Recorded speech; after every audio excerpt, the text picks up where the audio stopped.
আসসালামু আলাইকুম। আজ আমি আপনাদেরকে শেয়ার করব আমি সকাল থেকে যে কাজ করি তা। সকালে ঘুম থেকে উঠে নামাজ পড়ে মসজিদ থেকে বের হয়ে চলে যাই আমার ফার্মের সামনে। তারপর আমি রেডি হয়ে শুরু করে দিই আমার কাজ। ফার্মের দুইটা দরজা খোলার পর ভিতরের অবস্থাটা আমি প্রথমত দেখি কী অবস্থা। যেহেতু সকাল সকাল তাই একটু অন্ধকার থাকে, লাইটটা জ্বালিয়ে প্রথমত আমি আমার জানালাগুলো খুলে দিই। তারপর চারিদিকে সব জানালাগুলো খুলে দেওয়ার পর কিছুটা আলো আসে। যেহেতু আমি এখানে একা, তাই কাজ করি একা আর ভিডিও করতে হবে একা।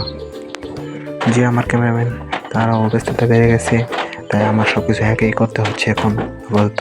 আর এই সকাল সকাল কাজ করাতে খুব একটি আরাম পাওয়া যায়, চারিদিকে ঠান্ডা বাতাস আর আর পাখির চিচির আওয়াজ খুবই ভালো লাগে।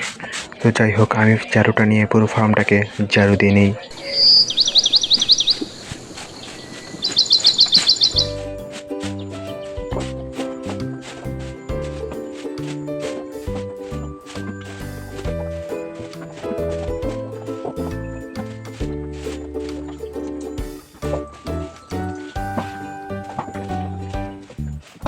তো এইভাবে আমি পুরো ফার্মের ময়লাটা এক জায়গার মধ্যে জমা করি।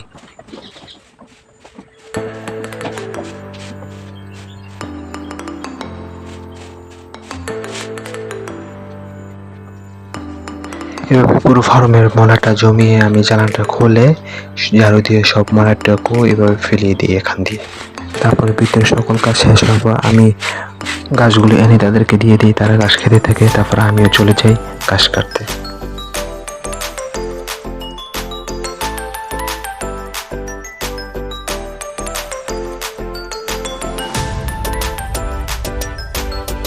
তো ভাইরা, আজকের ভিডিও পর্যন্ত, সবাই ভালো থাকবেন, সুস্থ থাকবেন। আসসালামু আলাইকুম রহমতুল্লাহ।